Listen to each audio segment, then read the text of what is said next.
Hace intervención en el 15º Congreso de Alames, que denomina Saber y Poder Popular en la conquista del derecho a la salud y la vida. Escuchemos sus palabras. Por eso he llegado un poco tarde, pero muchas gracias por su comprensión. Lo que quiero yo brevemente reflexionar con ustedes y luego intercambiar preguntas o reflexiones es cómo estamos viendo la situación de América Latina y el mundo. Evidentemente estamos preocupados, no estamos contentos. Hay cosas que no están bien, hay cosas que nos alarman, hay avances, hay retrocesos. Es un momento muy complejo y muy incierto. Yo quiero dividir mi reflexión con ustedes en tres grandes pedazos. Lo que ha sucedido los últimos 15 años en América Latina, las lecciones y los errores y lo que puede venir. ¿Me van ayudando? Pasando el esquema. ¿Quién me está ayudando? Tú, mi hermano. Gracias. Si a uno le preguntan, oye, ¿qué han hecho? ¿Qué ha sucedido en América Latina? ¿Y qué ha significado para América Latina los gobiernos progresistas? Uno puede hablar de 1000 cosas, y en salud ustedes las han tratado. Yo voy a reducirme a unos cuantos gráficos. Pasemos el primero. 3 cosas han sucedido para que se dé esta emergencia de gobiernos progresistas desde fines del siglo XX, inicios del siglo XXI. Una crisis del régimen de acumulación y de legitimación. Los procesos de privatización de recursos públicos, los procesos de acumulación por expropiación de empresas públicas, los procesos de financiarización de las economías latinoamericanas, de privatización de la salud, de la educación, de recorte de salarios, de fragmentación del mundo sindical, de precarización de la fuerza de trabajo, generó una forma de generar riqueza, pero a la vez una forma de generar descontentos, protestas y malestares. A fines del siglo XIX, a lo largo de todo el continente, el sur, el norte, comienzan a manifestarse de que esa forma de acumular riqueza, de concentrar riqueza, de maltratar a la clase trabajadora, de maltratar a las clases medias, estaba encontrando dificultades para continuar, un límite. A esto llamamos una crisis de capacidad de reproducción, de la forma de acumulación, y una crisis de la capacidad de consagración, de legitimación, de justificación o de adhesión de las clases subalternas a las clases dominantes. Esto dio lugar al surgimiento de una variedad de protestas sociales, de movilizaciones sociales, que tuvieron la virtud no solamente de quedarse en el ámbito de la protesta y la demanda, sino que buena parte de ese malestar colectivo se canalizó como proyectos estatales, como proyectos de poder. Luego vamos a entrar a la discusión si había que tomar el poder o no había que tomar el poder, que era el debate que se estaba dando a fines del siglo XX e inicios del siglo XXI. La sociedad latinoamericana, a su modo, tomó una decisión: construir un conjunto de coaliciones estatales, unas más radicales que otras. No voy a entrar al debate de cuál fue la propuesta más radical, cuál es la menos radical, pero que en conjunto dieron un panorama enrojecido de todo el continente latinoamericano, o de una buena parte. Siguiente, por favor. Estas coaliciones estatales, fruto de la crisis de legitimación y de crisis de reproducción y de acumulación, tomaron un conjunto de medidas en la economía, en lo social y en lo político. Veamos algunos cuadros. Me he fotocopiado, como dicen los mexicanos, fusilado, unos cuadros de la CEPAL y de Naciones Unidas. Este es un cuadro que refleja la situación de la pobreza en América Latina. La franja roja, pobreza extrema; la franja amarilla, pobreza moderada. Y fíjense cómo va toda la primera parte, que va desde el año 1993 hasta el año 2003. Va de subida, es una montaña, uno está escalando la montaña. ¿Me puedo ir allá?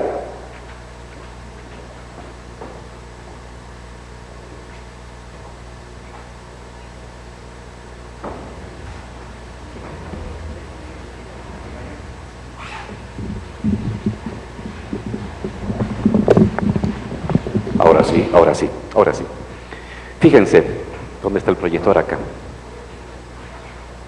Esta es la parte de los gobiernos neoliberales: la franja roja, pobreza extrema; la franja amarilla, pobreza moderada. Y en todo caso, de millones de personas en pobreza extrema, estas se incrementan o se mantienen estables, y pobreza moderada tienden a subir.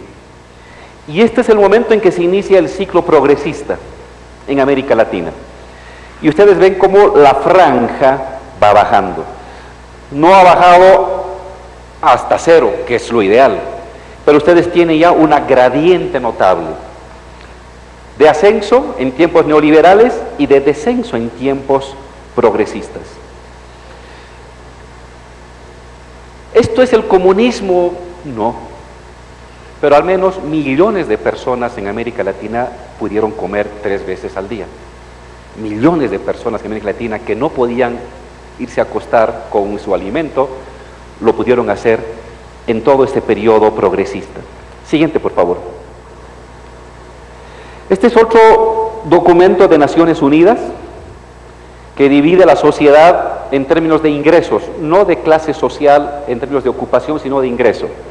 Los ricos, la clase media alta, digámoslo así, clase media consagrada, la clase media ascendente y los pobres. Y los más rojos, los extremadamente pobres. Y si uno compara el ciclo neoliberal, esta es la fotografía del ciclo neoliberal. Las clases populares, pobres y extremadamente pobres, se incrementan, porque esto es 1993, 2002, 2013. Y entre el año 2093 y 2002, esta franja, este bloque de pobres, este es urbano-rural, se incrementa. Esto está más grueso que esto. Las clases medias o recientes o emergentes se incrementan levemente y la clase media queda estancada. Los ricos, por supuesto, que suben, solamente que su cantidad demográfica siempre va a ser pequeña. Ahora comparen esta gráfica o este cuadro del tiempo neoliberal con el fruto del ciclo progresista. El bloque de extrema pobreza y pobreza se achica casi a la mitad. Esto es urbano, esto es rural. Fíjense, son como, ¿qué? Una cuarta y media y se vuelve una cuarta. Se reduce. Las clases medias emergentes de reciente incorporación, clase media de consumo, no de ocupación laboral, se incrementan notablemente, y la clase media estable igualmente se incrementa. Mientras que aquí la pobreza se incrementó en el ámbito de la sociedad y afectó mucho a los más pobres, el ciclo progresista significó un descenso de la pobreza absoluta y un incremento de la franja intermedia de la sociedad latinoamericana. En la clásico dibujo que hacemos de un rectángulo, los ricos, clase media y pobres, América Latina ha tendido a convertirse en un rombo. Ricos, clase media de consumo agrandada y clase pobre o sectores pobres más disminuidos. Este es el primer fruto de los gobiernos progresistas. Pasen, por favor. Este es igualmente un cuadro de desarrollo humano para América Latina y mide el ingreso per cápita en América Latina entre el 2000 y 2013 según los quintiles de ingresos. Aquí están los extremadamente pobres y aquí está el extremadamente rico. Y la distribución de la riqueza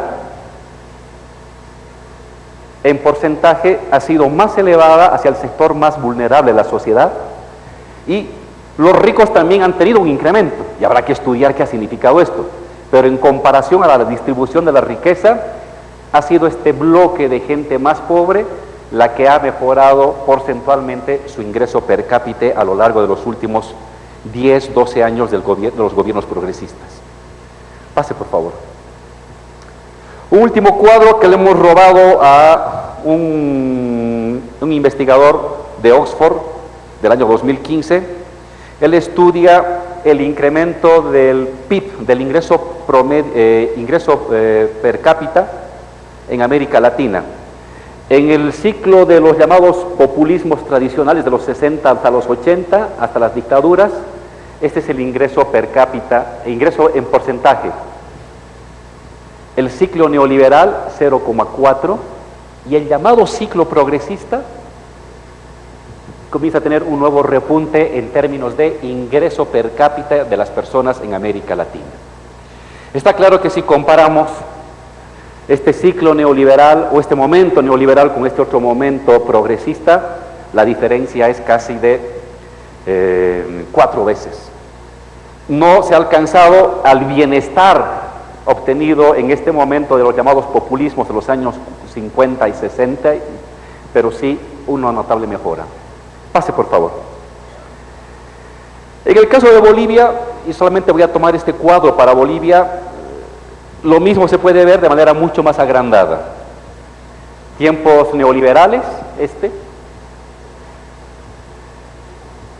las clases medias altas se incrementan levemente, las clases medias ascendentes de lo popular están estancadas y las clases populares se mantienen o se incrementan. Y ahora este es el cuadro del neoliberal al gobierno progresista. Fíjense, los sectores populares de bajos ingresos se reducen notablemente. De hecho, Bolivia ha tenido un récord mundial en reducción, no en números brutos, sino en términos porcentuales de la extrema pobreza. Un incremento de la clase media de origen popular, que hay que saber estudiar qué ha significado esto en términos de mentalidad, en términos de consumo, en términos de percepción del mundo, y una ampliación de las clases medias, digamos así, consolidadas. Cuando le preguntan, oye, ¿qué cosa ha significado para América Latina los gobiernos progresistas? Pues esto, que millones de personas hayan podido mejorar sus condiciones de vida. No voy a entrar al debate sobre organización, proletarización, conciencia de las clases medias, sino en términos de simple posibilidad de mejora de sus condiciones de vida. Esta es una muy buena radiografía de lo que han significado los gobiernos progresistas los últimos 10 años. Pase, por favor. Otro de los grandes logros es un esfuerzo por construir mecanismos propios. ALBA, CELAC, UNASUR, que han sido mecanismos mediante los cuales América Latina, después de muchísimo tiempo, buscó crear espacios de unidad, de articulación regional, sin el tutelaje de Estados Unidos. Están en crisis hoy, pero esta década significó que los latinoamericanos nos reuníamos, nos convocáramos, sin que Estados Unidos pagara nuestros pasajes, sin que Estados Unidos redactara en inglés las resoluciones, sin que Estados Unidos definiera lo que tuviéramos que hacer con el país.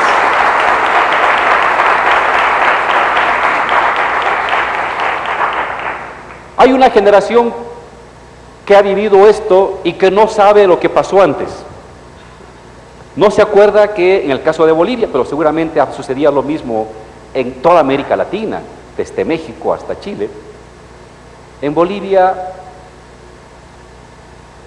un embajador norteamericano decía quién podía ser candidato. El embajador norteamericano definía quién podía ser comandante de la policía o de las Fuerzas Armadas. Los políticos se disfrazaban de vaqueros el 4 de julio y hacían fila como si fueran a regalar dinero en la embajada norteamericana para recibir la palmadita de aprobación de un funcionario de tercera de la embajada norteamericana. Y salían en los primeros titulares y colocaban su foto en retrato porque significaba que habían tenido la bendición para poder tener algún tipo de actividad política. En Bolivia había pedazos donde un presidente no podía aterrizar. Había una base, una pista de aterrizaje en los Yungas, había una área cerrada aquí en la comandancia del Ejército de Bolivia, donde trabajaba el Departamento de Estado. Es decir, había extraterritorialidad en muchos aspectos, en muchos lugares de Bolivia, donde sencillamente no ejercíamos ningún tipo de soberanía. Eso, cuando se construye estas estructuras de unificación, sencillamente comienzan a desaparecer. Y aquí sacamos al FMI del Banco Central y lo votamos. Sacamos a la CIA de Palacio de Gobierno y lo votamos. Sacamos a la DEA del Chapare y la votamos. Y sacamos al embajador de Estados Unidos y lo votamos.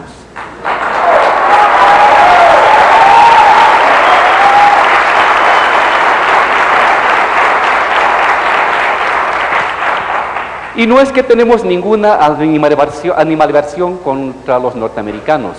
Respetamos su cultura, admiramos mucho de su tecnología, recogemos elementos. Hay algunas cosas bonitas. Pero lo que pedimos es de que simplemente no se metan en los asuntos públicos nuestros, que no intervengan en nuestras decisiones. Compramos y vendemos mercancías, mandamos estudiantes a que se preparen, en fin. Pero lo que nunca hemos querido aceptar, y no vamos a aceptar, mientras estemos nosotros en gobierno, es que un extranjero venga a mandar a la tropa boliviana, o venga a mandar a los políticos bolivianos, o venga a decidir el destino de nuestro país.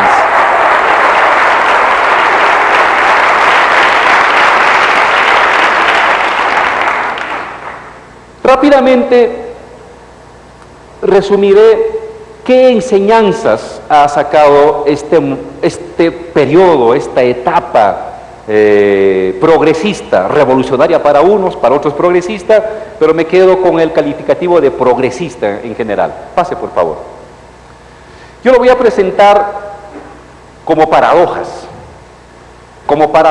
creativas, como contradicciones creativas, como tensiones creativas que han enriquecido toda la teoría mundial de los procesos revolucionarios, de la transformación y de los procesos de transición.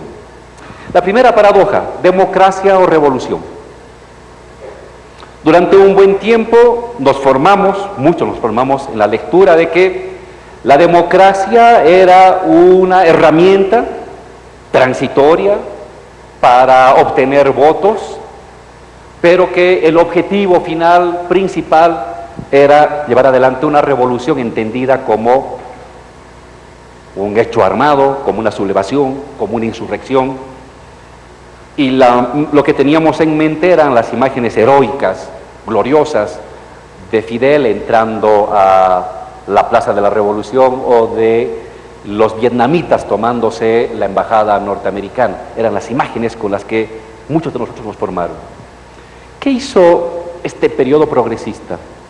En verdad, esto que parecía contradictorio lo fusionó. ¿Ha de haber revolución en tanto hay mayor democracia? La democracia no entendida solamente como el día en que vamos a colocar un voto. La democracia entendida como la inclusión, la incorporación, la participación de los humildes, de los pobres, de los desheredados, de los trabajadores, de los vecinos, de los jóvenes, de las mujeres, en las decisiones de la vida en común. A mayor participación, a mayor presencia de personas en la vida económica, en la vida política, en los medios de comunicación, en los recursos naturales, en los temas sobre las decisiones culturales, En fin, hay mayor revolución. Es decir, no puede haber revolución sin democracia. Y a medida que se intensifica la democracia, es que la revolución puede avanzar. Esta es una de las lecciones claves que ha dado el proceso latinoamericano en los últimos años. Y de esto se desprende el debate sobre nuevas formas de gobernabilidad. Hay gobernabilidad porque se tiene mayoría en el Parlamento, que era la vieja discusión clásica de la ciencia política. Los gobiernos progresistas han incorporado un segundo elemento. Hay gobernabilidad en tanto tienes coaliciones o mayorías parlamentarias, pero fundamentalmente en tanto tienes presencia social en las calles. Gobernabilidad en las calles vía movimientos sociales, gobernabilidad parlamentaria. Una y sin la otra no es estrictamente democrática, y una sin la otra no son estrictamente plebeyas. Un segundo elemento del debate es esta vieja discusión de hace más de 100 años. ¿Hay que construir un partido de vanguardia para la revolución? Y entonces el movimiento social es solamente la plataforma sobre la cual tiene que encaramarse el partido conciencia para llevar adelante la revolución. ¿O todo es el movimiento social? Los partidos por lo general son élites, son vanguardias que luego se desprenden de los movimientos. La visión partidista, vanguardista de las cosas, la clave es el partido. La visión movimentista, la clave es la acción colectiva. ¿Qué es lo que ha mostrado América Latina? Una articulación muy plural, muy diversa, muy creativa. Los procesos de transformación han venido mediante formas anfibias de articulación de partido con movimiento o de movimiento con partido. El caso de Bolivia es eso. En el caso de Bolivia, más que un partido, el MAS es una coalición flexible, negociada de movimientos sociales. La fuerza del MAS, que le ha permitido al presidente Evo estar gobernando, que ha permitido recuperar los recursos naturales, que ha permitido que haya representantes indígenas en las estructuras del Estado, que se haya indianizado el Estado, ha dependido del movimiento social. Pero a la vez es el movimiento social el que en cierta medida ha devenido un tipo de partido. Entonces, en otros lugares ha sido más importante estructuras partidarias, pero han llegado donde están en la medida en que se han articulado con movimiento social. Este debate, o partido o movimiento social, en verdad es ambos. Así como en vez de democracia o revolución, ambos.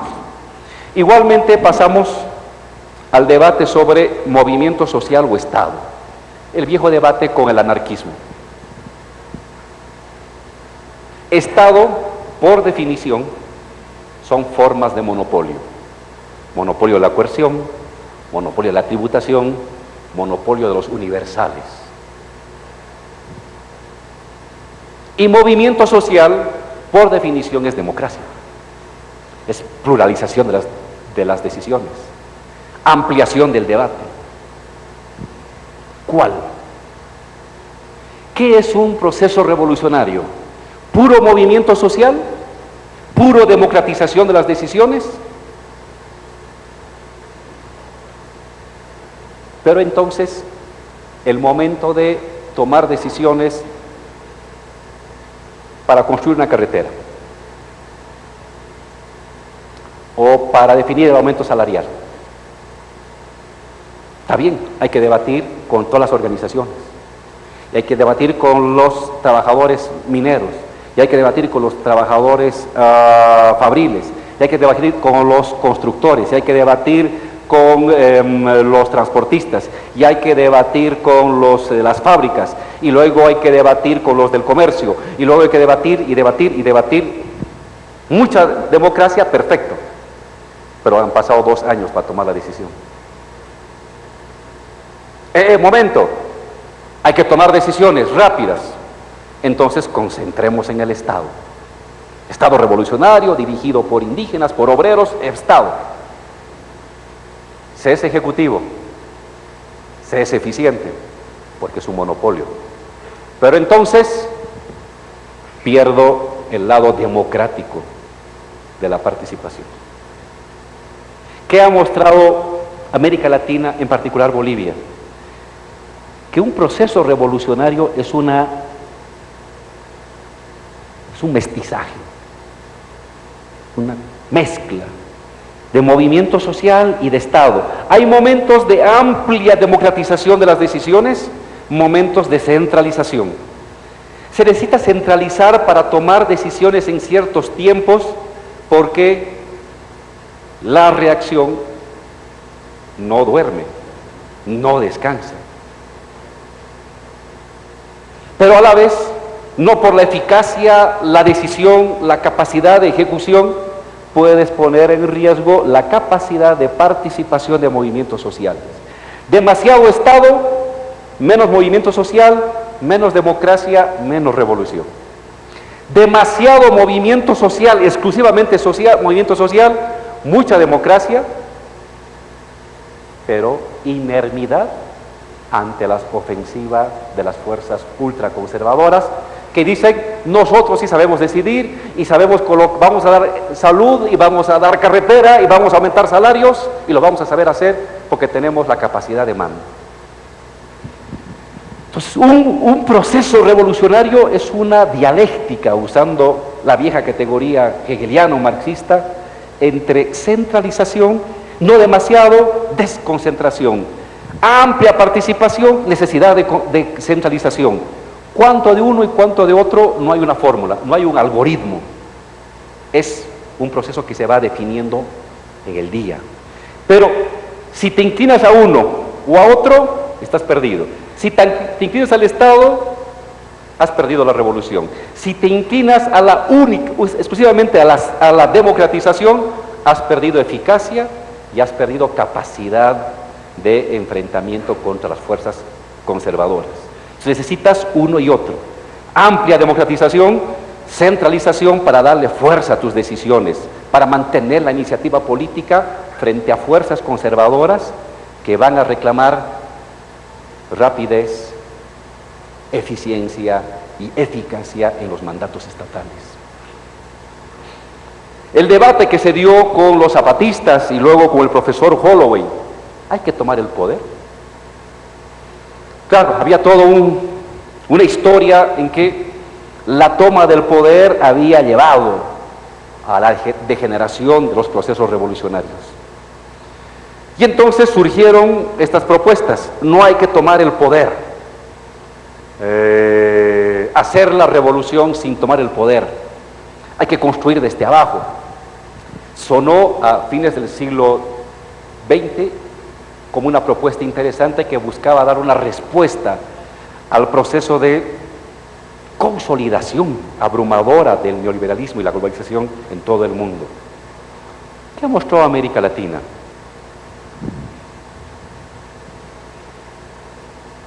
Que más que la toma del poder,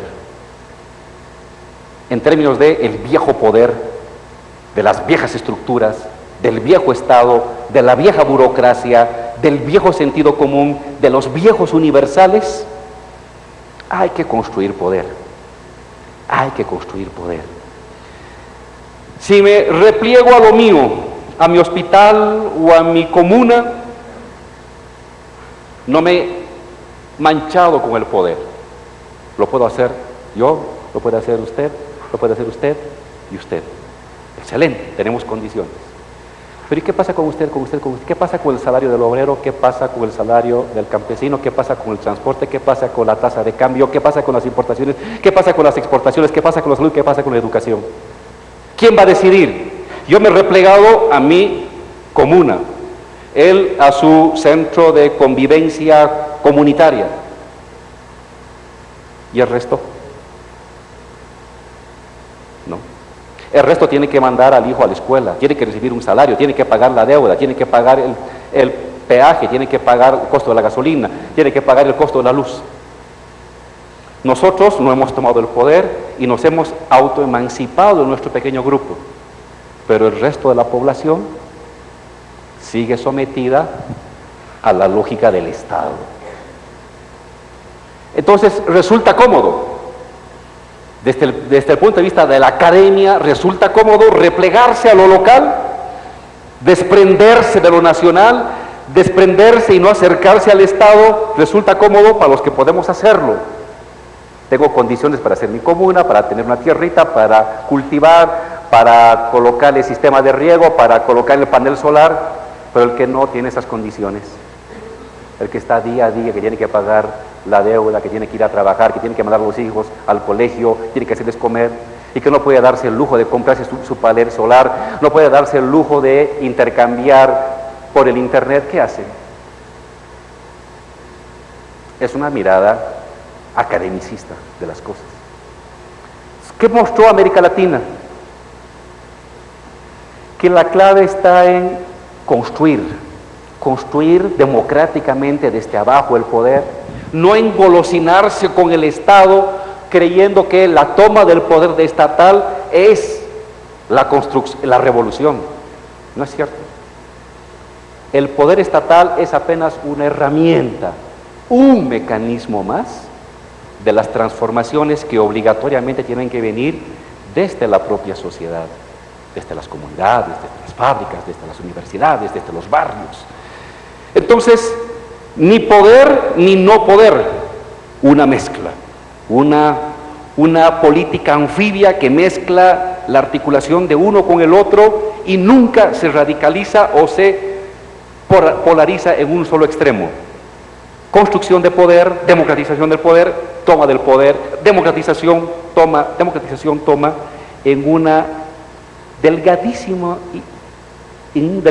hilo que separa la posibilidad de una estatalización de la revolución, lo que es el fracaso, o en una comunalización o autonomización de los procesos que lleva a la sociedad a una actitud de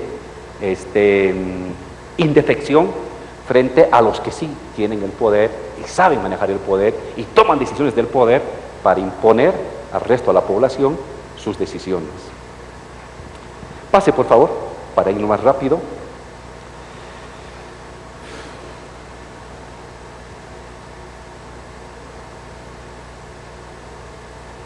Me voy a quedar con una última paradoja. Los procesos revolucionarios progresistas en América Latina han significado inicialmente la construcción de un núcleo duro. Campesinos, indígenas, movimiento barrial, que son como que la fuerza inicial, los que rompen las primeras barreras de contención conservadora, los que rompen los primeros prejuicios frente al dominio neoliberal y el sentido común neoliberal. Pero para convertirse en fuerza de gobierno, en bloque gubernamental, tienen que irradiarse, tienen que articularse con otros sectores pobres. Si son campesinos, con trabajadores. Si son campesinos y trabajadores, con estudiantes. Si son campesinos, trabajadores y estudiantes, con vendedores, con comerciantes, con intelectuales. Tienes que ampliarte. ¿Hasta dónde tienes que ampliarte? Profesionales, clases medias, empresarios. ¿Qué más?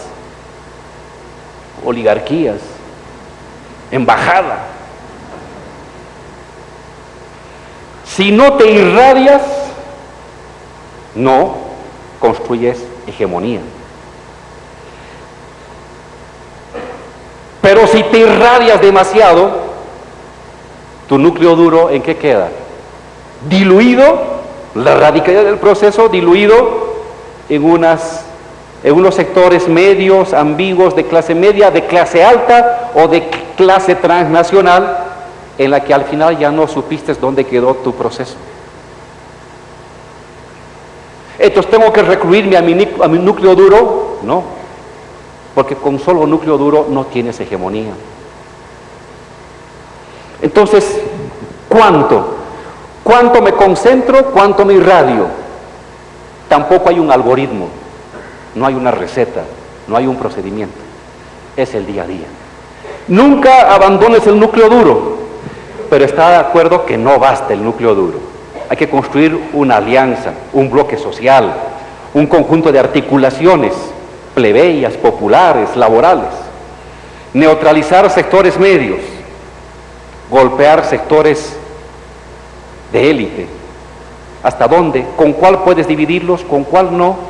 Este tipo de debates son debates nuevos, son debates que hablan sobre hegemonía, irradiación, continuación, profundización o simplemente liquidación de los procesos revolucionarios. Cada país ha tenido su propia historia en este sentido. Lo interesante es que está en vivo, lo estamos viviendo. Y cada decisión que uno toma con un decreto, con una ley, con una inversión, con una contratación, siempre está poniendo en juego núcleo duro y radiación. Mi experiencia, cualquier decisión siempre tiene que estar pensada. ¿Refuerzo el núcleo duro? Bien. Sobre ese principio de reforzar el núcleo duro, me ayuda a articular núcleos concéntricos de sectores de apoyo, entonces vale la pena. Pero una decisión que por ampliar los círculos pone en duda o golpea al núcleo duro, esa es la perdición. Cuando eso sucede, ya cruzaste la línea, ya estás del otro lado. Y regresar acá ya no se puede, porque tu núcleo duro te va a cobrar la traición que le ocasionaste. Pasen, por favor.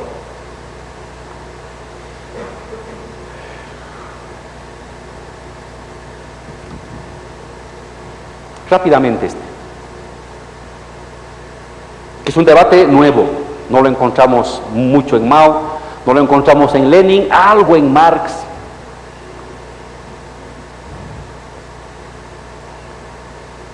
Toda revolución, todo proceso de transformación siempre es fruto de una apetencia colectiva, de participar, de decidir y de mejorar su condición de vida. Pan, paz y tierra, la consigna de la Revolución Rusa. Pan, paz, que no se muera mi hermano, y tierra, distribuirla, pero pan, comer. Las grandes revoluciones surgen de articulaciones muy simples, pero muy densas en términos de síntesis de la época, síntesis de la sociedad.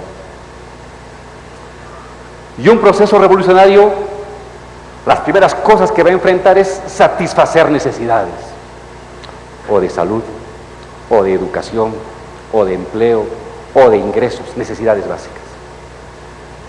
Pero para satisfacer rápidamente esas necesidades, en el caso nuestro,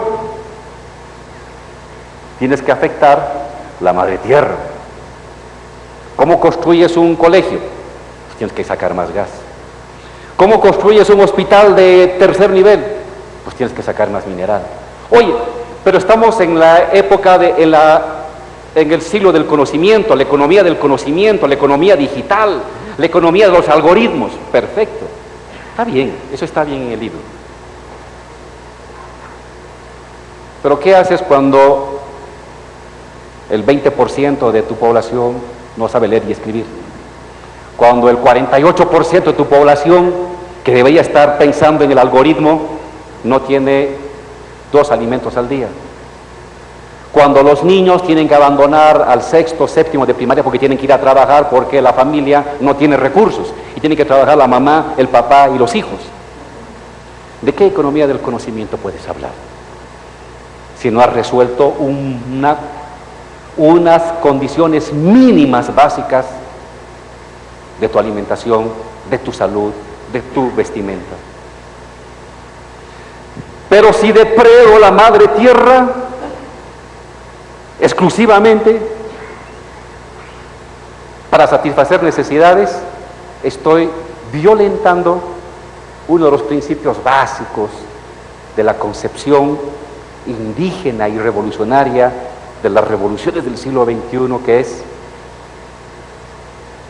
el metabolismo, este intercambio orgánico entre ser humano y naturaleza.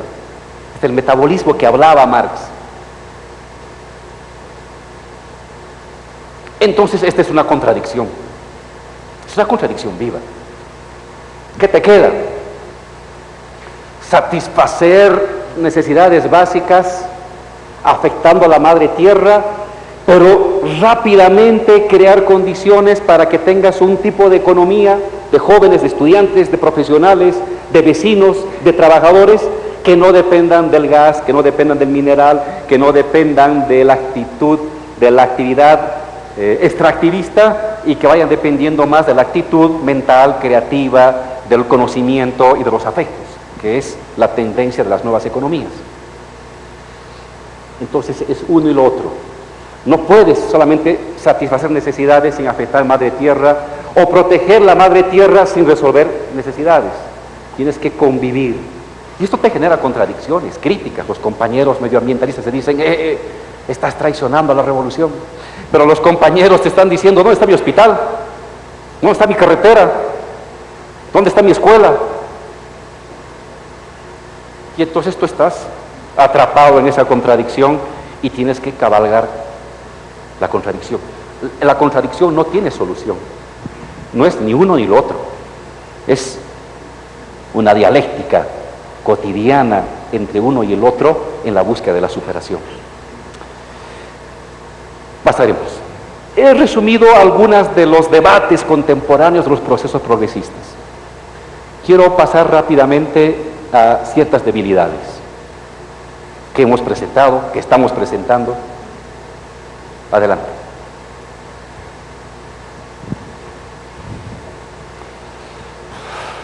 La economía.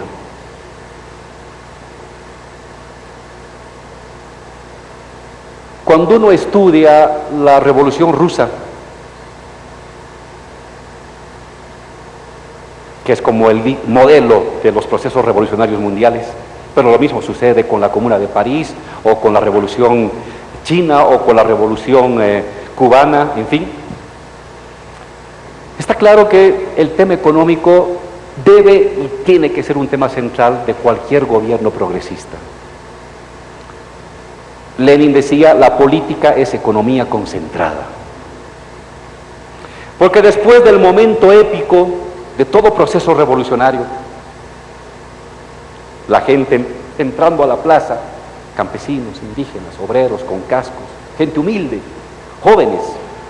Después del momento épico que se enfrentan, que derrotan las fuerzas conservadoras, que sacrifican la vida, viene el día a día.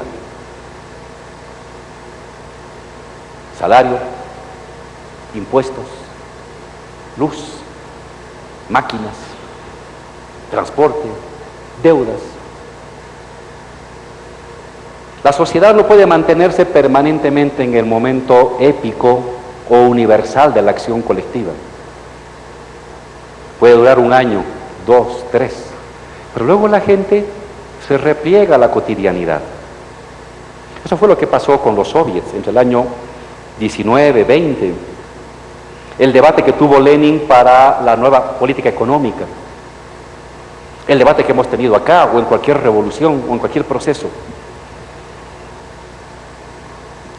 El proceso revolucionario tiene que mostrar lo más pronto posible un conjunto de mejoras.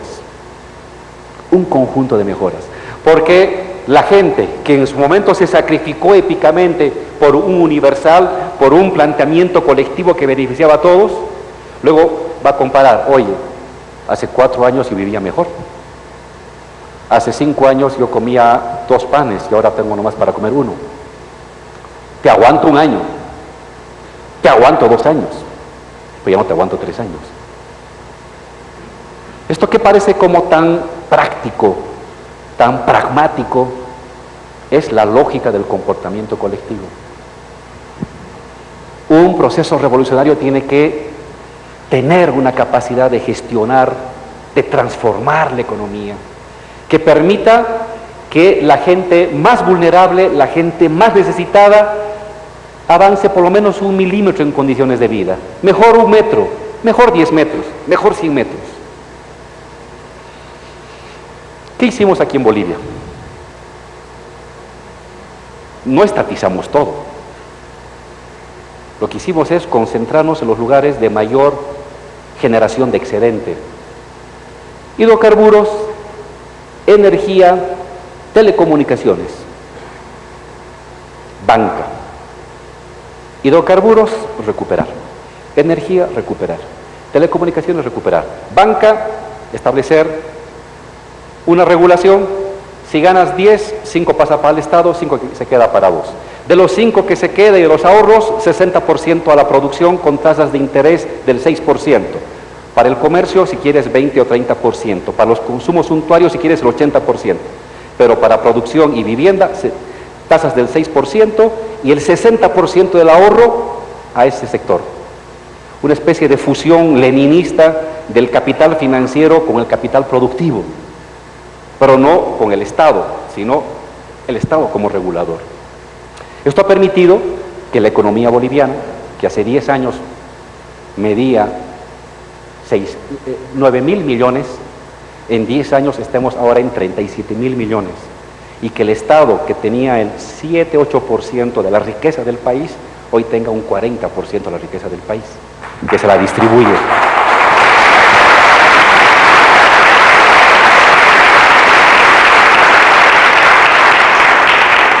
Corrupción. Corrupción. Es un tema clave, no es poca cosa, porque toca la fuerza moral del revolucionario. Cuando uno coloca a un revolucionario, obrero, campesino, indígena, profesional, estudiante, aquí al frente, ¿qué es lo que tiene? No tiene dinero, no tiene armas. ¿Qué tiene? Su integridad moral. Un ser revolucionario es un hombre o una mujer que parte de un principio constitutivo, su integridad moral. Sobre su integridad moral se articula con otro, convence a otro, se organiza con otros, deciden actuar con otros. Si están en la guerrilla, deciden recuperar armas, deciden tomar un banco para comprarse municiones, construyen casas clandestinas. Si es un trabajador, un revolucionario, un obrero o un estudiante, se articula con otros para debatir lo que pasa en el país, para irradiarse en la facultad, para ir a hacer una acción colectiva de apoyo a los trabajadores o a un barrio. No tiene recursos, no es banquero, tiene su fuerza moral. Y sobre su fuerza moral surge la organización, surgen los recursos, surge la actividad política, surge la fuerza política, surge la conquista del poder. Pero el fondo partió de la integridad moral. Cuando esto la hipotecas, estás perdido. Cuando la creencia de que tu sacrificio se puede negociar por una mejor renta, por desvío de alguna platita que es del Estado que no se van a dar cuenta y que pues que quede ahí por si las cosas van mal, ya te vendiste, ya destruiste lo único que tiene un revolucionario en las buenas y en las malas, su fuerza moral. Esto ha fallado en varios procesos y es terrible porque la gente te cobra, la gente te cobra. La gente se da cuenta. Pero mira, cuando entraste tú al gobierno, pues tenías este ingreso. Y ahora que estás en el gobierno, tienes 5 casas, tienes 7 cuentas bancarias. Todo lo que me dijiste sobre la revolución, el compromiso, la lucha por los demás, se desdibuja, se diluye. Y pierdes la credibilidad y la confianza, que es lo único que te ata moralmente con los tuyos y con el resto de la sociedad. Cuando compañeros entran en temas de la corrupción, ese es un golpe terrible que no te recuperas en la siguiente elección. Las derrotas morales o las derrotas generacionales que tardan en recuperarse 30, 40 años. Te pueden derrotar porque no hiciste un buen programa, porque fracasaste en la economía, en fin, pues te puedes levantar. Pero cuando te derrotan porque demostraron que te llevaste plata del pueblo, la gente nunca más va a volver a confiar en ti. Estas derrotas son las peores. Son las derrotas que no podemos los revolucionarios jamás de los jamás tener. Nuestra fuerza, nuestra integridad moral, nuestro destino, nuestra integridad moral. Somos invencibles en tanto tenemos fuerza moral. Somos derrotables generacionalmente en tanto perdemos esta fuerza moral.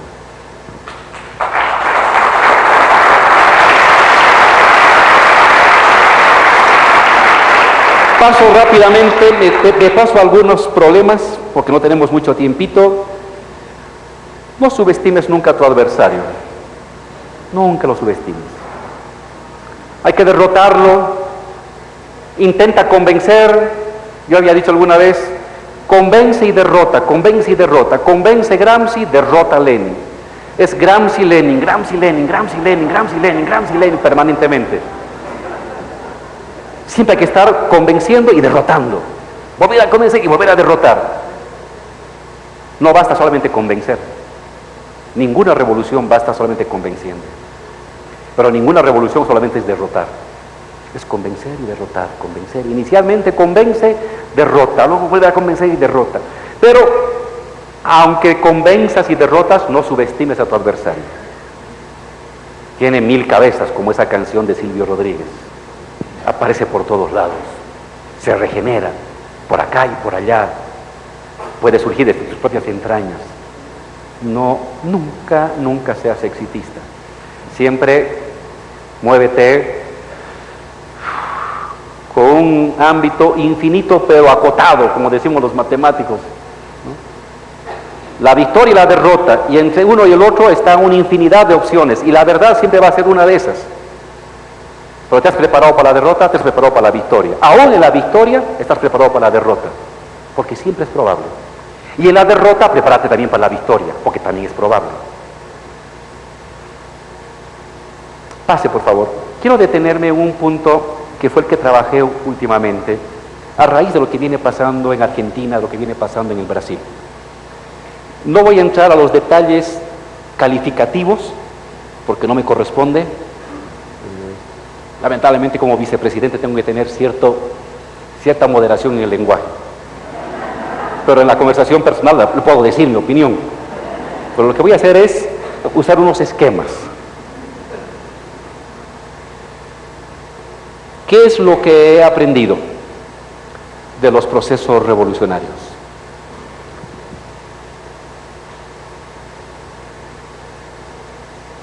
Que la clave del comportamiento colectivo e individual de las personas es lo que denominamos el sentido común, en sentido amplio del concepto.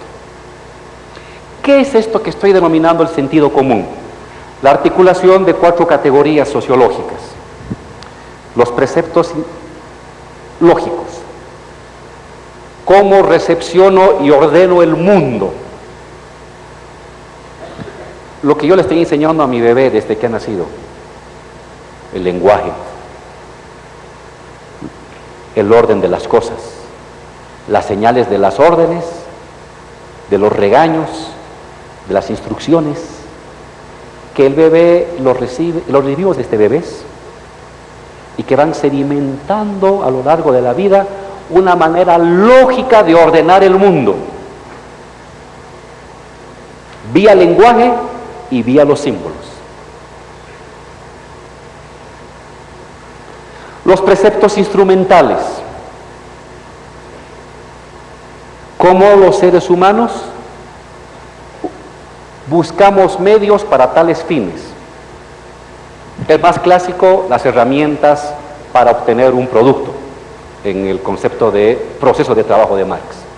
Pero en la vida cotidiana, en la relación amorosa, instrumentos para obtener fines. En la vida educativa, instrumentos para obtener fines. En la vida profesional, herramientas para obtener fines. Eso es un orden mental y un orden social, las personas, que está sedimentado en el subconsciente, en la capacidad reflexiva y ante todo prereflexiva, es decir, en lo que sale sin pensar, en lo que hacemos sin pensar, automáticamente es este orden del sentido común. Acción dirigida a fines. El cuarto componente del sentido común son los preceptos procedimentales, si ustedes quieren, los algoritmos de la vida social. Llego en la noche a la casa, mi hija ya ha cenado, me espera para dormir. Sabe que cuando apago la luz y tengo la mamadera a la mano, sabe ya que es hora de dormirse. Y le pongo sorbel griego para completar el esquema. Es una cosa muy pequeñita, muy pequeñita. Un conjunto de procedimientos de la vida cotidiana, en el comer, en el hablar, en el estudiar, en el relacionarse, en el subir al trufi, al micro, al teleférico, en el venir a este lugar, en las reuniones, tenemos algoritmos de la vinculación social, que las hemos aprendido desde que tenemos 0 años, que las hemos heredado en parte en nuestra información límbica, que la vamos construyendo cuando vamos al colegio, cuando estamos con la familia, cuando aprendemos a hablar, cuando aprendemos a correr, cuando aprendemos a hacer todo eso, vamos interiorizando los algoritmos de la vida. Todo es un proceso social. Y ese proceso social es un conjunto de procedimientos más o menos regular. Los preceptos procedimentales de la vida cotidiana. Actuamos sin preguntarnos. Cuando he visto yo el micrófono, no he dicho, ¿qué es esto? Sabía que era un micrófono. Sé cómo funciona. No tengo que preguntar cómo funciona. Eso, que lo hacemos a diario con el micrófono, con el bolígrafo, con la ropa, con el dinero, son los algoritmos de la vida cotidiana que están interiorizados o hechas carne o hechas neurona. Es eso. No nacemos así, nos han formado así.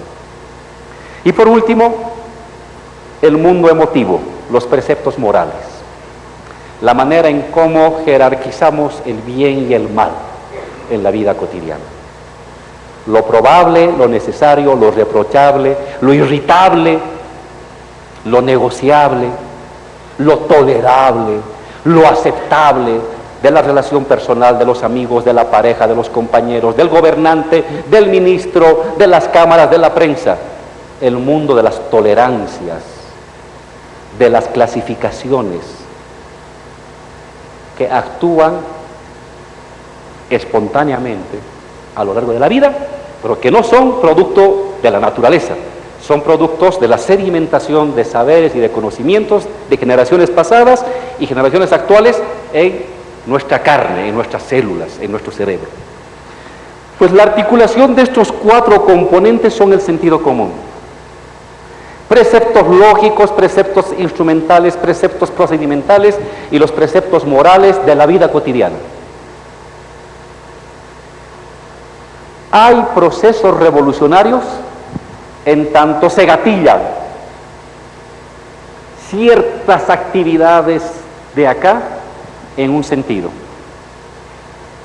Hay procesos regresivos en tanto se gatillan o son gatillados determinados componentes de estas 4 estructuras en las personas. Pase, por favor. Los momentos revolucionarios son momentos en que los principios de asociatividad expansiva, de solidaridad entre las personas, de universalidad, es decir, de pensar en los otros por encima de pensar en uno, de autodeterminación, es decir, de capacidad y de creencia práctica de que se puede transformar las cosas mediante la solidaridad, la asociatividad y la esperanza de que eso va a ser posible, son fuerzas que transforman que deforman o que gatillan componentes del sentido común hacia una dirección.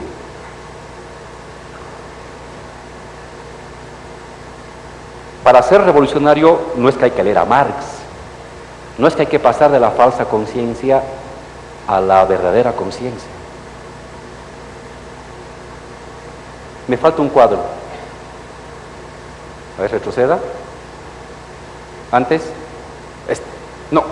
Pase, pase, pase, pase, pase, pase. No, atrás. Me falta un cuadro. Adrianita me ha robado un cuadro. Capaz nos hemos confundido, pero quiero decirles algo para completar la idea.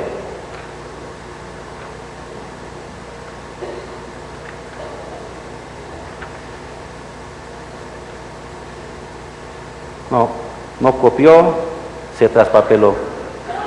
Falta un cuadro. Retroceda. Cuando este sentido común se vuelve apetente de transformarse, de cambiarse en una u otra dirección, lo que los sociólogos de los movimientos sociales estudian, o la ciencia política o la filosofía política. Lo resumo en frasecitas rápidas. Frustración colectiva, riesgo de muerte, crisis de legitimidad,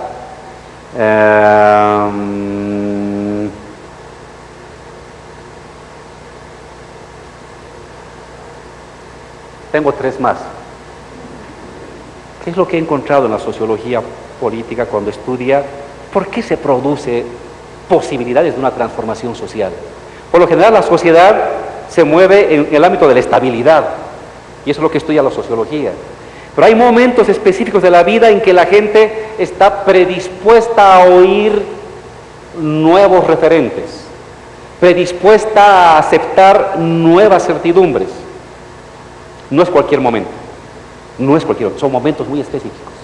Pues todo ese decálogo que ha estudiado la sociología, crisis de legitimidad, caída abrupta de condiciones de vida, en fin, generan predisposición para la transformación, la reorientación de este esquema cognitivo de vida. Ese cuadro me faltaba. Ahora sí, cuando hay fuerzas revolucionarias que empujan estos principios, logran transformar, gatillar aspectos del sentido común, de la parte lógica, moral, procedimental e instrumental de las personas hacia un sentido de esperanza y de transformación. Pase. Esto es cuando estamos en estabilización, lo dejo, pase. Pero ¿qué sucede cuando otros principios, el de individualidad, el de seguridad y orden, el del temor y el miedo, o de la salvación religiosa, apuntan con fuerza? Siempre están esos, pero no siempre tienen la eficacia. Al igual que los procesos revolucionarios, pase por favor. Atrás. Uno más. Al igual que los procesos revolucionarios, estos principios que impulsan las comunidades, los grupos revolucionarios, la intelectualidad, los dirigentes, siempre están presentes, pero no siempre tienen eficacia. Bajo ciertas circunstancias, aquí ha sucedido algo que comienzan a generar en la sociedad un tipo de apetencia por la esperanza transformadora. Igualmente los procesos regresivos, pase por favor. Uno más. Estos principios de individualidad, de seguridad, temor, miedo, demanda de orden para explicarlas y organizar las cosas, o de esperanza de una salvación o de un mundo religiosamente ordenado, siempre están presentes, pero solo en determinadas circunstancias se articulan con el sentido común, comienzan a dirigir el sentido común, comienzan a ordenar el sentido común. ¿Por qué hago esta explicación? Porque no estoy de acuerdo con los que dicen que ha sucedido lo que está sucediendo por los medios de comunicación. Ellos siempre han hecho lo que tenían que hacer, o por la intervención del imperialismo. Ellos siempre intervienen. En determinadas circunstancias, determinados mensajes de los medios de comunicación, en determinadas circunstancias, determinadas acciones del imperialismo, en determinadas circunstancias, determinados mensajes religiosos o políticos, surten efecto. Yo siempre uso el ejemplo de un sociólogo francés. Tengo el vaso. Si le tiro este micrófono, se rompe. Se rompe, ¿no ve? ¿Por qué se rompió el vaso? ¿Por el micrófono? No. Porque si yo agarro el vaso y en vez de vidrio lo vuelvo de acero y le tiro el micrófono, no se rompe. El vaso se rompió porque era rompible. Es otra manera de ver las cosas. Los discursos conservadores, individualistas, temerosos y de odio siempre están ahí, pero solo bajo ciertas circunstancias gatillan en las personas algo de ellos. Es decir, no es que los revolucionarios cuando ganan es que dan la verdad, y cuando van a la derecha es que engañaron al pueblo. Es una manera de desconocer el libre albedrío de las personas. Es la vieja lectura altuseriana de las transformaciones. Algo hemos hecho o algo no hemos hecho para que estos discursos conservadores se articulen con pedazos del sentido común. De hecho, el sentido común, como es el sedimento de la sociedad, por lo general es lo más conservador que tiene el ser humano. Es lo más conservador. Y por lo tanto es más fácil gatillarlo, es más fácil reorientarlo. Retroceda ahora. Es 10 o 20 veces más difícil que los principios revolucionarios gatillen, se articulen con el sentido común. Lo suelen hacer en momentos muy precisos y extraordinarios del mundo. Lenin, que se pasó toda la vida, 2 meses antes de la revolución decía: no voy a poder ver un proceso revolucionario. Estaba convencido que se iba a morir sin ver una revolución, y a los 2 meses estalla.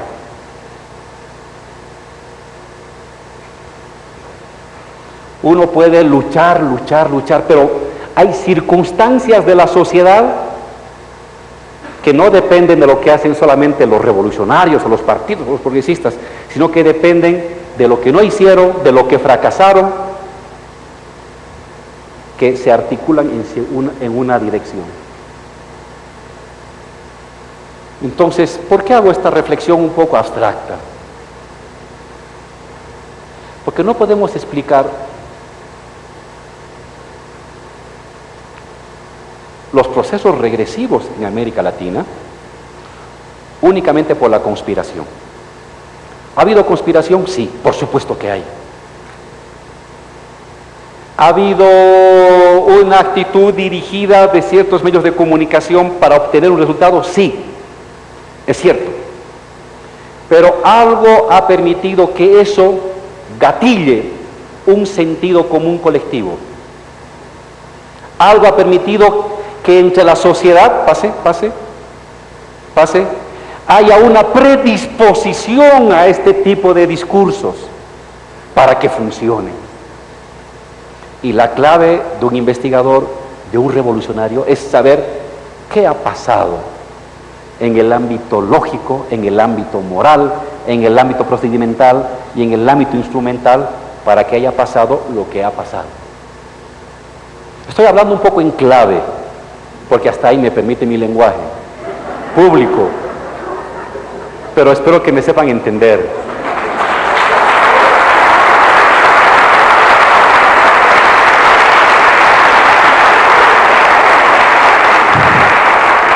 En todo caso, hago una última reflexión sobre este punto. Retroceda.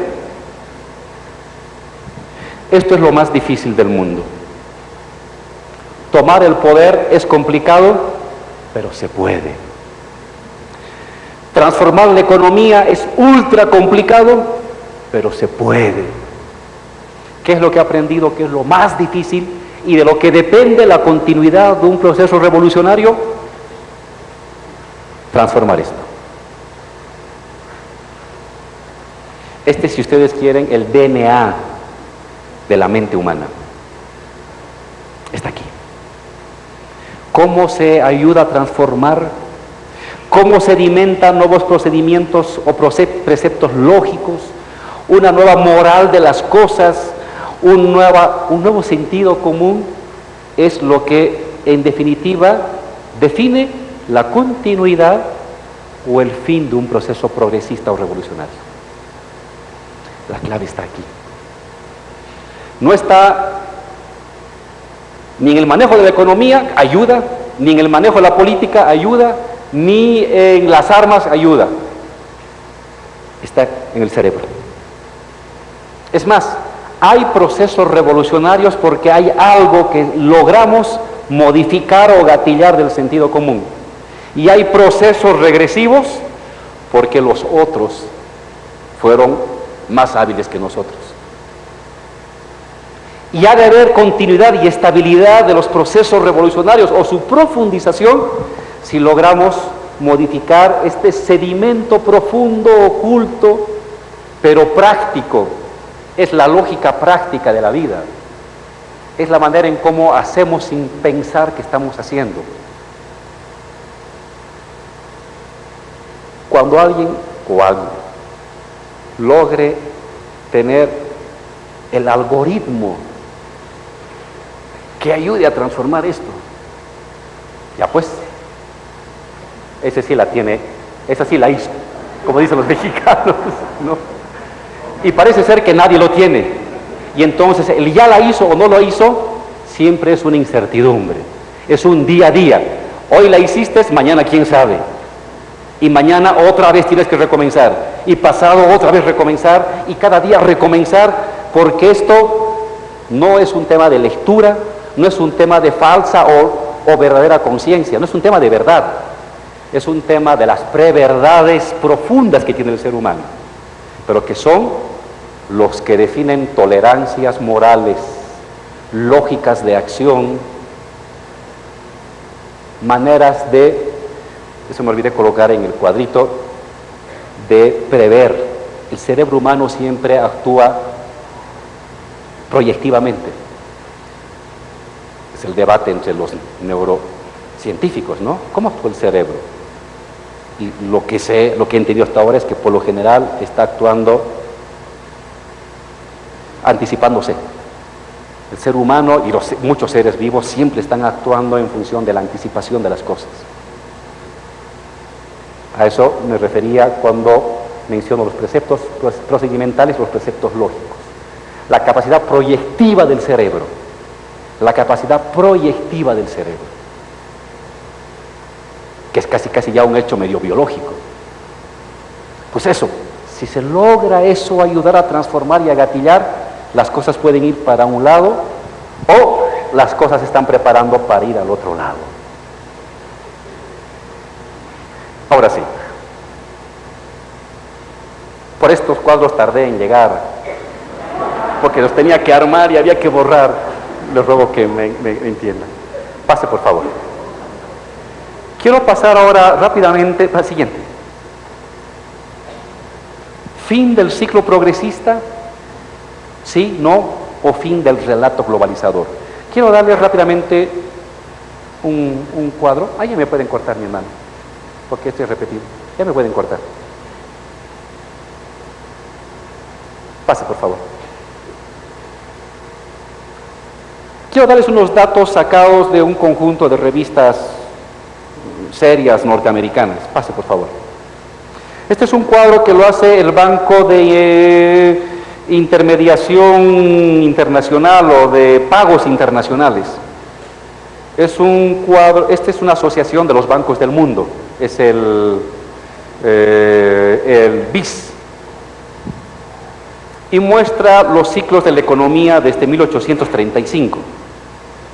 Lo rojo es los activos y pasivos financieros, y lo azul es el comercio mundial. Fíjense, es casi los ciclos de Kondratiev, ¿no ve? Desde 1835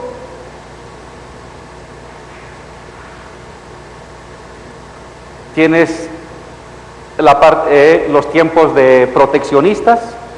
Desde el 55 a la cabeza de Inglaterra, la apertura de los mercados, digamos la segunda globalización o la tercera, según el autor que usas.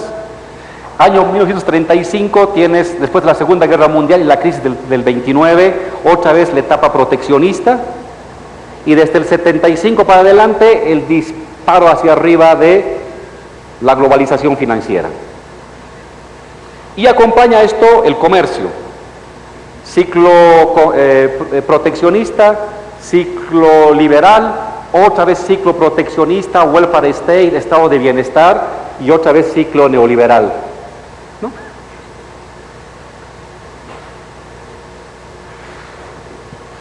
En cierta manera dicen, y es la teoría de los ciclos de Kondratiev, que lo recogió también Mandel y otros, la economía capitalista se mueve por ciclos.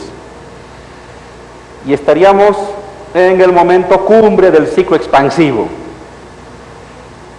aparentemente.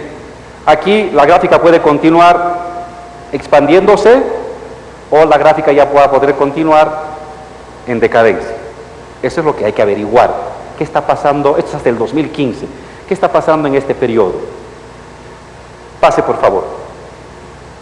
Este es el cuadro del Instituto Mundial Mackenzie, que hace estudios de la economía mundial, y aquí estudia los flujos transfronterizos de capital. En los años 80, al inicio de este ciclo neoliberal, 5.2% del PIB mundial, para el año 2000 12%, para el 2007 20%, viene la crisis del 2008 y una caída al 2%. Es decir, algo está pasando. En vez de que esto continuara hacia arriba, comienza a caer. Pase, por favor. Es lo mismo, pero disgregado en acciones, bonos, inversiones extranjeras, préstamos. 2007, 2015, 2016. Lo único que se mantiene estable es este colorcito que sería la inversión extranjera directa. Pero préstamos han caído, bonos han caído y acciones han caído drásticamente. Pase. Esta es la gráfica de el crecimiento de la economía real, el rojito, y el azul es la tasa de crecimiento del comercio mundial. Entonces fíjense, la tasa de la economía mundial se mueve entre 3, 1, 1, 3, 3, 4, 1, 2, 9, 4, 3, 1, menos 1, 3, 4, 2, 2, 2. Esta es la economía, el Producto Interno Bruto Mundial, la economía real.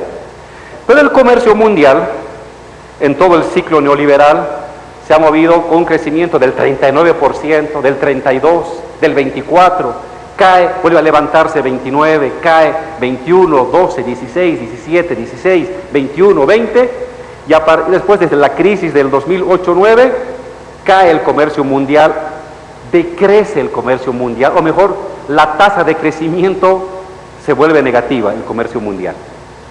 Este es un dato del Banco Mundial. Es decir, les he dado datos del sistema financiero, del sistema comercial. Algo está comenzando a pasar acá. Algo está pasando. No estamos en el momento expansivo de la globalización. Quizás es una caída temporal. Quizás ya no es la caída temporal, sino es el declive sistemático de la economía globalizada. Pase, por favor. ¿Qué ha pasado los últimos meses? Gran Bretaña se sale de la Unión Europea, el Brexit. Gana el presidente Trump con la lógica de América es primero. Nos va a colocar soldados en la frontera para que no entremos. los latinoamericanos, guerra comercial entre China y Estados Unidos. Guerra comercial es proteccionismo. Estados Unidos ha colocado aranceles a los productos chinos de un 10 a un 25%, hasta un total de 250.000 millones de importaciones. El total de las importaciones llegan a 500.000, es decir, la mitad de las importaciones chinas a Estados Unidos se les ha subido los aranceles, actitud proteccionista, ya no es libre mercado. Y China ha retrucado elevando los aranceles, especialmente a la soya, a repuestos de automóviles, etcétera, también un 25%, a 60.000 millones de dólares que China compra de Estados Unidos. Y esto parece ser que va a continuar. Se ha renegociado el TLC, que ahora se llama UNCTAD, ¿no ve? Y donde México y Canadá han tenido que ceder varias cosas para dar prioridad a la industria norteamericana. Ha roto el TTP, el Tratado Transpacífico, se ha salido de el Tratado del Medio Ambiente de París, y en distintos lugares comienzan a emerger fuerzas que reivindican un tipo de neoproteccionismo. Es España, es el Reino Unido, donde el candidato y el laborista está planteando que hay que nacionalizar el sistema eléctrico, que hay que nacionalizar los ferrocarriles, etcétera, etcétera, etcétera. ¿Qué está significando esto? Pase, por favor. Falta otro cuadro. Se debió quedar trancada atrás. ¿Qué está pasando? Por una parte está China, comunista, Merkel,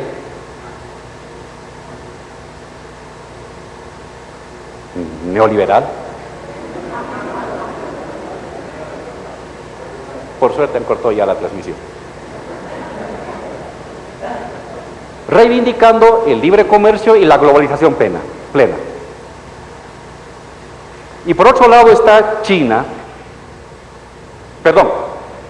está China y Merkel, y por otro lado está Estados Unidos,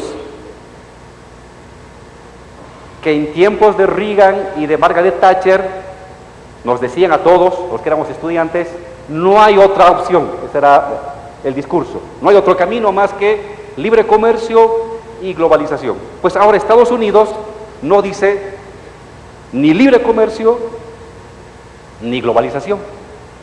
El actual bloque de poder norteamericano, que ha desplazado a los neoliberales progresistas de Clinton y de Obama, que dice proteccionismo. Entonces resulta que para nosotros, los latinoamericanos, los europeos, los asiáticos, los franceses, los africanos, ya no tenemos un único relato. Por una parte, los comunistas dicen vive el libre mercado y los ultracapitalistas dicen proteccionismo.